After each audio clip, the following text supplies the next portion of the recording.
Il y a quelques jours, dans une vidéo dédiée à Zak Mwekasable, le Narinos, je disais déjà que le Camerounais est le seul individu capable de te pousser à la dépression. Et lorsque tu déprimes, il organise une collecte de fonds pour t'envoyer à l'hôpital.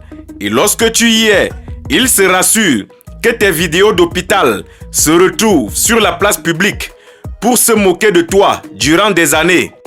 Voilà donc Djeneba Djaba de Debordo Likunfa en Côte d'Ivoire qui est porté non seulement par ses compères mais davantage par les internautes et les fans.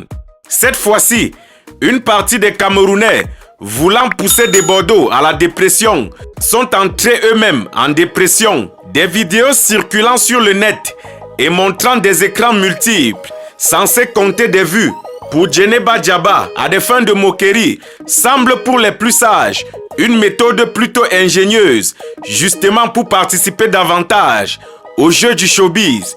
Et on se demande pourquoi ces Camerounais si illuminés, intelligents et sages n'y ont pas pensé plus tôt.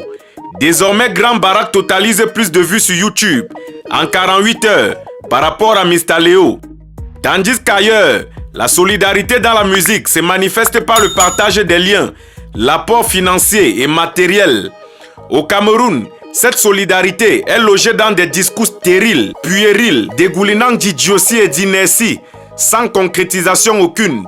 Mings a récemment fait le remix d'un Benskin légendaire. Après écoute, je pense que cette chanson devrait faire l'objet d'un surlivement. Permettez l'expression empruntée à Roji Tony, lui-même artiste musicien. Bref, il est désormais incontestable que Grand Barak et Lil Ngono sont les maîtres de la musique camerounaise, sur le plan de la solidarité à la camerounaise bien sûr.